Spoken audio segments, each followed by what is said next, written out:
Kung pinapanood mo to, ibig sabihin may kutob ka na. Curious ka kung paano gumalaw ang kalaban. At eto ang diretsong sagot, hindi to biro. Tama na ang pa-easy-easy. Kailangan mong marinig ang totoo. Ang demonyo ay tuso, planado at walang puso at nilalaro ka niya ng hindi mo namamalayan. Hindi ako nandito para pahupain ang bigat ng mensahe. Nandito ako para ibunyag ang mga galaw niya. At malamang matagal ka nang naloloko nang hindi mo alam. Hindi ito palabas. Hindi mo pwedeng ipagkibit balikat. Habang mas pinipili mong baliwalain ang katotohanan, mas lumalalim ang pagkakahawak niya sa buhay mo. Pero eto ang mabuting balita. Kapag nakita mo ang katotohanan, pwede kang lumaya. Kaya ayusin mo ang upo mo. Buksan mo ang tenga mo. Tama na ang pagpapauto. Eto na ang wake-up call mo. Panahon na para ilantad ang demonyo at armasan ka ng panlaban. Panahon na para tumigil sa pagpapanggap at harapin ang totoo. Ang unang banat ng demonyo. Diretso siya sa pagkatao mo. Sisirain niya ang tingin mo sa sarili. Papaniwalain kang wala kang kwenta. At pag nakuha ka niya doon, kusa mo nang wawasakin ang sarili mo kahit wala pa siyang ginagawa. Scroll ka lang sa social media. Anong nakikita mo? Mayabang na may sports car. Mga lalaking puro pera, babae, party at puro yabang. Mga couple na parang perpekto ang relasyon. Mapapaisip ka tuloy, bakit hindi ganun ang partner ko? Bakit parang ang pangit ng buhay ko? Tapos biglang may boses na papasok. Palpak ka, naiiwan ka na, wala kang ganyang buhay. Boom, nakagat mo na ang pain. Nasa bitag ka na. Hinahabol mo na rin yung kotse, yung pera, yung relasyon. At habang ginagawa mo yon, unti-unti mong nilalason ang sarili mo. Hindi ka na masaya sa kung anong meron ka. Tingin mo sa buhay mo, walang kwenta. Gustong-gusto yan ng demonyo. Kasi habang abala ka sa pagkukumpara, mas lalo kang nalulugmok. Hinahabol mo ang mga bagay na hindi ka naman talaga mapupuno. At habang busy kang maghabol, unti-unti mong nakakalimutan kung sino ka talaga. Hindi kotse ang halaga mo, hindi pera, hindi relasyon, at lalong hindi galing sa likes o followers. Lahat yan, pek. At habang hinahabol mo yan, lalo ka lang mauubos. Ang tunay mong halaga galing sa Diyos. Siya ang lumikha sa'yo. Kilala ka niya. At sabi niya, ikaw ay kahanga-hanga at nilikha ng may layunin. Tama na ang pagbabase sa standards ng mundo. Hindi ka produkto ng trends. Ikaw ay obra ng Diyos. Kapag sa Kanya mo tinutok ang identity mo, mawawala ang kapit ng mga kasinungalingan at doon mo makikita ang sarili mo sa mata ng Diyos. Minamahal, pinili at sapat. Alam ng demonyo kung saan ka mahina at gagamitin niya lahat ng yon laban sa'yo. Libog, kasakiman, kayabangan. Wala siyang pakialam kung alin diyan. Basta makulong ka. At hindi niya yan ihahain na halata. Hindi. Gagawin niyang mukhang maganda.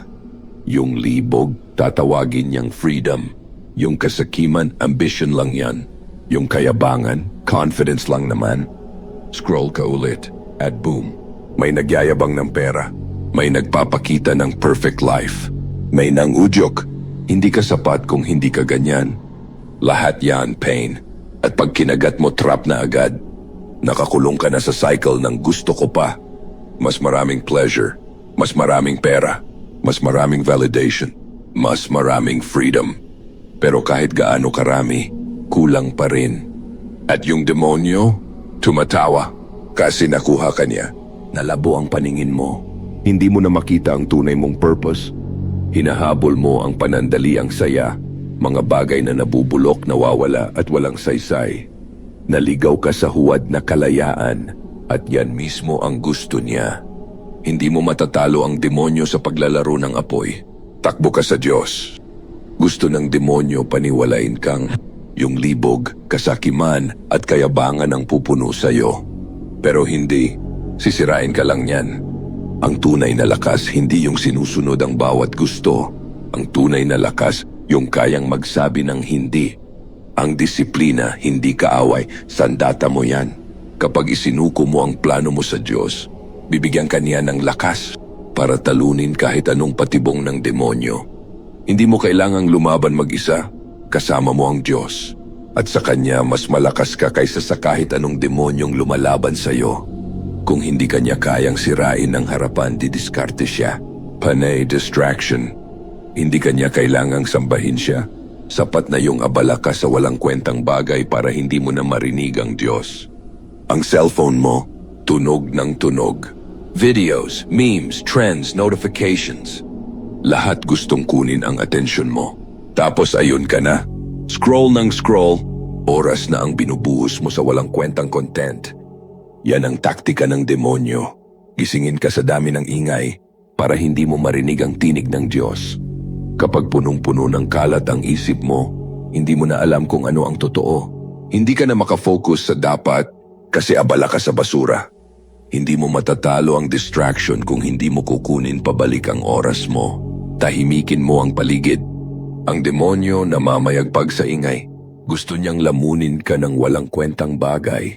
Pero ang tinig ng Diyos, pinakamalinaw yan kapag tahimik ang mundo.